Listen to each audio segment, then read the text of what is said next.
হয় চাওক Japanese encephalitis সদৃশ ৰোগত নলবাৰী জিলাখনৰ এগৰাকী শিশুৰ মৃত্যুৰ খবৰ বিয়পি পৰাৰ পিছত দেখিবলৈ পোৱা গৈছে নলবাৰী জিলা স্বাস্থ্য বিভাগ এতিয়া শেহতীয়াকৈ যথেষ্ট সজাগ আৰু সতৰ্ক হৈ পৰা পৰিলক্ষিত হৈছে কিয়নো ৮ বছৰীয়া দৰ্পণজ্যোতি দাস নামৰ হাতীনমাটিৰ এগৰাকী শিশুৱে মৃত্যুক আঁকোৱালি লোৱাৰ পিছত শেহতীয়াকৈ আচলতে বিগত ৬টা মাহত ৪০ গৰাকীকৈ লোকৰ দেহত জাপানিজ এনকেফেলাইটিছ সদৃশ ৰোগ চিনাক্ত হোৱা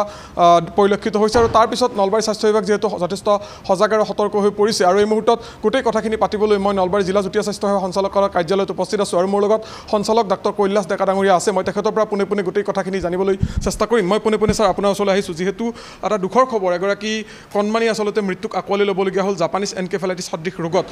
এই শিশুটি কি কাৰণত আৰু মৃত্যুক আঁকোৱালি ল'বলগীয়া হ'ল ইতিমধ্যে কোৱা হৈছে জাপানিজ এনকেফেলাইটিছ সদৃশ ৰোগ ধৰা পৰিছে গোটেই তথ্যখিনি অকণমান যদি কয় হয় আমি আচলতে যিদিনা আমি খবৰটো পালোঁ যে জাপানিজ এনকেফেলাইটিছ এজন সৰু ল'ৰা এজন নলবাৰী জিলাত ঢুকাইছে তেতিয়া আমি খুবেই আচৰিত হ'লোঁ আমাৰ কাৰণে এইটো অলপমান আচৰিতজনক খবৰ হ'ল যে আমাৰ ডিষ্ট্ৰিক্টত এতিয়ালৈকে এজনো ৰোগীৰ জাপানিজ এনকেফেলাইটিছ ৰোগত মৃত্যুবৰণ কৰা নাই কিন্তু এটা কথা ঠিক যে জাপানিজ এনকেফেলাইটিছ নহ'লেও জাপানিজ এনকেফেলাইটিছ সদৃশ ৰোগত কিন্তু আমাৰ প্ৰায় দুকুৰি ৪০জন ব্যক্তিয়ে ইয়াত চাফাৰ কৰিছে বা ভুগিছে আৰু ইতিমধ্যে আমি গম পাইছোঁ সিদিনা হোৱা ইনচিডেন্টছৰ বাহিৰে বাকী ৩৯জন ব্যক্তিয়ে এতিয়া সুস্থ হৈ উঠিছে গতিকে যিটো ক্ষেত্ৰত আমি জাপানিজ এনকেফেলাইটিছ ৰোগত মৃত্যুবৰণ কৰা বুলি শুনিলোঁ তাৰপিছতে আমি ততাতৈয়াকৈ মেলেৰিয়া বিভাগৰ জৰিয়তে আমি সকলোৱে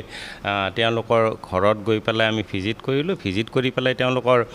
গুৱাহাটী মেডিকেল কলেজৰ পৰা দিয়া তথ্যবিলাক আমি প্ৰমাণ কৰিলোঁ তাত দেখিলোঁ যে তাত কোনো ধৰণৰ জাপানিজ এনকেফেলাইটিছ ৰোগত ভোগা বুলি তাত চিনাক্তকৰণৰ একো তথ্য তাত নাছিল আৰু তাত যিটো কাৰণত শিশুটোৱে মৃত্যুবৰণ কৰিছে সেইটোক ARD আছে একিউট ৰেছপিৰেটৰী ডিষ্ট্ৰেছ চিণ্ড্ৰম এটা তেনেকুৱা ধৰণৰ ৰোগ আছে ইনফেকশ্যনৰ ফলত শিশুটিয়ে উশাহ ল'বলৈ কষ্ট হৈ যায় অৱশেষত গৈ পেলাই মৃত্যুবৰণ কৰে আৰু কিন্তু এটা কথা ঠিক যে এনকেফেলাইটিছ শব্দটো কিন্তু এই ল'ৰাটোৰ লগত বা এই ৰোগীটোৰ লগতো জড়িত হৈ আছে এনকেফেলাইটিছ মানে যে কিবা ভাইৰাছ বা বেক্টেৰিয়াই যেতিয়া আমাৰ ব্ৰেইনত গৈ পেলাই ইনফেকশ্যনটো দিয়ে তেতিয়া এনকেফেলাইটিছ সদৃশ বা এনকেফেলাইটিছ জাতীয় ৰোগৰ সৃষ্টি কৰে আৰু ফলত ৰোগীজন শেষলৈকে বহুত চিৰিয়াছনেছলৈ গুচি যায় আনকি অজ্ঞান হয় ৰেষ্টলেছ হয় খোৱা বোৱা নোহোৱা হৈ যায় উশাহ লোৱাত কষ্ট হয় অৱশেষত গৈ কমেটিভ ষ্টেজত গৈ মৃত্যুবৰণ কৰে যাৰ ফলত এই শিশুটোৱে সেইধৰণে মৃত্যুক আঁকোৱালি ল'বলগীয়া হ'ল তাৰপিছত ছাৰ কিবা সতৰ্কতামূলক ব্যৱস্থা আপোনালোকৰ ফালৰ পৰা লৈছে ঠিক আছে আমি গম পালোঁ যে এইটো এটা জাপানিজ এনকেফেলাইটিছত মৃত্যু হোৱা ৰোগী নাছিল কিন্তু এনকেফেলাইটিছ সদৃশ ৰোগত যিহেতু মৃত্যুবৰণ কৰিছে গতিকে আমি ততাতৈয়াকৈ আমাৰ স্বাস্থ্য বিভাগৰ তৰফৰ পৰা হাতীনমাটিৰ তেওঁলোকৰ ঘৰত গৈ ঘৰৰ তাৰ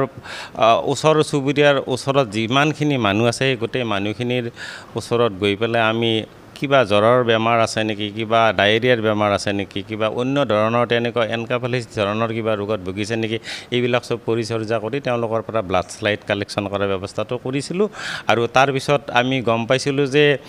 ইয়াত মুঠেও এটাও তেনেকুৱা সেই ল'ৰাজন যিটো ধৰণে মৃত্যুবৰণ কৰিছে তেনেকুৱা ৰোগ সদৃশ একো ৰোগ তাত দেখা পোৱা নাছিলোঁ কিন্তু প্ৰিভেণ্টিভ হিচাপত যাতে আগলৈও তেনেকুৱা বেমাৰৰ সৃষ্টি নহয় সেই অঞ্চলটোত তাৰ কাৰণে আমাৰ ফগিং ব্যৱস্থাটো তাত আছে আৰু প্ৰায় ৪-৫খনমান আমি তাত সজাগতা মিটিং ইতিমধ্যে পাতিছোঁ তাত আমাৰ এখন বৰ ধুনীয়াকৈ চলি থকা হস্পিটেল আছে সেই হস্পিটেলখনৰ জৰিয়তে আমি তাত সজাগতামূলক ব্যৱস্থা কৰিছোঁ আৰু ফগিং যোৱাকালিলৈকে তাত ফগিং চলি আছে প্ৰায় ৭-৮ দিনমান তাত ফগিং ইতিমধ্যে চলি গ'ল নিশ্চয়কৈ আপোনাক ধন্যবাদ জনাইছোঁ মোৰ লগত যিহেতু জিলা ডিএমঅ'গৰাকী আছে গতিকে অকণমান মই ডিএমঅ'গৰাকীৰ ওচৰলৈ আহিছোঁ আপোনাৰ ওচৰলৈ পোনে পোনে আহিছোঁ যিহেতু ইতিমধ্যে যিগৰাকী দৰ্পণজ্যোতি দাস নামৰ শিশুৰ মৃত্যুৰ খবৰ এই খবৰটোৰ সৈতে আপুনি প্ৰত্যক্ষভাৱে জড়িত হৈ আছে বা গোটেই ঘটনাটোৰ সৈতে আপুনি প্ৰত্যক্ষভাৱে জড়িত হৈ আছে গোটেই কথাখিনি অকণমান কওক কি ধৰণে কি লক্ষণে দেখা দিছিল বা তেওঁৰ ল'ৰাটোৰ হিষ্ট্ৰী কি আছে হয় ল'ৰাটো প্ৰথমতে জ্বৰ হৈছিলে জ্বৰ হোৱাৰ লগে লগে তেওঁলোকে মানে আমাৰ নলবাৰী জিলাৰে ব্যক্তিগত চিকিৎসালয়ত তেওঁ দেখাবলৈ আনিছিলে তাৰপিছত তেওঁ মানে প্ৰথমতে ষ্টেবলেই আছিলে কিন্তু যেতিয়া তেওঁ জ্বৰ বেছি হৈ যোৱা যেন লাগিলে সেইমতে তেওঁক মানে উন্নত চিকিৎসাৰ বাবে গুৱাহাটী মেডিকেল কলেজলৈকে ৰেফাৰ কৰা হয় আৰু তাত যোৱাৰ পিছত তেওঁ এসপ্তাহ পিছত মানে ছাৰে আমাৰ জইণ্ট ডাইৰেক্টৰ ছাৰে কোৱা ধৰণে মৃত্যুমুখত পৰে এতিয়া ছাৰে ইতিমধ্যে ক'লে যিহেতু কি কাৰণ তেওঁ মৃত্যুমুখত পৰিবলগীয়া হ'ল বাকী আৰু এতিয়া যিহেতু আমাৰ ছিজনটো এইটো গৰমকালি পৰাৰ লগে লগে বৰষুণৰ লগে লগে আমাৰ এনেকুৱা এনকেফেলাইটিছ সদৃশ ৰোগৰ মানে প্ৰাদুৰ্ভাৱ দেখা যায় আৰু এই ৰোগটোৰ পৰা বাচিবলৈ আমাৰ উপায় এইটোৱে যে আমি তৎক্ষণাতে আমি নিজৰ ওচৰৰ চিকিৎসালয়ত বা চিকিৎসা কেন্দ্ৰত আৰু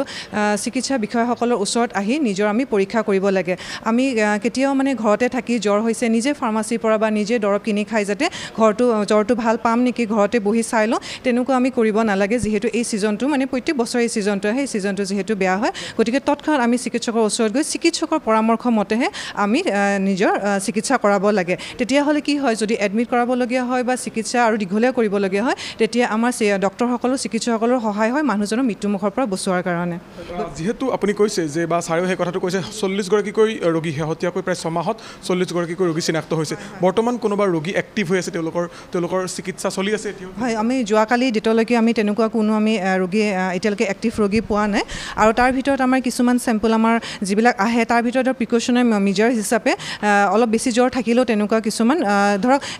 একজাক্টলি গোটেইকেইটা আমাৰ লক্ষ্য নাথাকিলেও সতৰ্কতামূলকভাৱে তেনেকুৱা লক্ষ্য ৰোগীৰো আমি চেম্পল টেষ্ট কৰা হৈছে সেইটো কাৰণে ধৰক আমাৰ নাম্বাৰটো অলপ বেছিকৈ মানে বাঢ়ি গৈছে গতিকে আমি যদি একজাক্টলি যিটো আমাৰ কেছ ডেফিনেশ্যন থাকে এনকেফেলাইটিছৰ সেইমতে চালে ধৰক আমাৰ 40জনকৈ কমো ওলাব আছে ধৰক হয় আপোনাক ধন্যবাদ জনাইছোঁ এয়া আছিল নলবাৰী জিলা ডিএমঅ'গৰাকী আৰু তেখেতে ইতিমধ্যে সদৰি কৰিছে যে ইতিমধ্যে যিকেইগৰাকী ৰোগী চিনাক্ত হৈছিল আটাইকেইগৰাকী ৰোগীৰ অৱস্থা বৰ্তমান সুস্থ কিন্তু আটাইতকৈ দুৰ্ভাগ্যজনক কথা এইটোৱে যে এগৰাকী শিশুৱে জাপানীজ এনকেফেলাইটিছ সদৃশ ৰোগত নলবাৰী জিলাখনত মৃত্যুবৰণ কৰিবলগীয়া হৈছে আৰু সেই শিশুগৰাকী হ'ল দৰ্পণজ্যোতি দাস তেওঁ হ'ল হাতীনমাটি অঞ্চলৰ যিগৰাকী 8 বছৰীয়া শিশু আৰু সেই শিশুগৰাকীৰ মৃত্যুৰ পিছত নলবাৰী জিলা স্বাস্থ্য বিভাগ যথেষ্ট সজাগ আৰু সতৰ্ক হোৱা পৰিলক্ষিত হৈছে ইতিমধ্যে তেখেতলোকে সদৰি কৰিছে কি ধৰণে তেওঁলোকে ফগিঙৰ ব্যৱস্থা কৰিছে বা কি ধৰণে তেওঁলোকে ৰাইজৰ মাজত সজাগতা সভা অনুষ্ঠিত কৰিছে আমি অনুৰোধ জনাম যদিহে আপোনালোকৰ তেনেকুৱা কোনো ধৰণৰ লক্ষণে দেখা দিয়ে তেতিয়াহ'লে আপোনালোকে নিজাববীয়াকৈ আচলতে কোনো ধৰণৰ চিকিৎসাত জড়িত হৈ নপৰি চিকিৎসক বা চিকিৎসা যিসকল বিষয়া আছে তেওঁলোকৰ সহায় লওক নলবাৰীৰ পৰা কেমেৰাত পৰাগৰ সৈতে মই ভাস্কৰ জ্যোতি ডেকা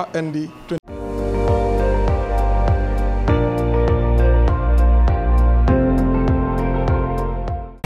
আপুনি চাই আছে ND24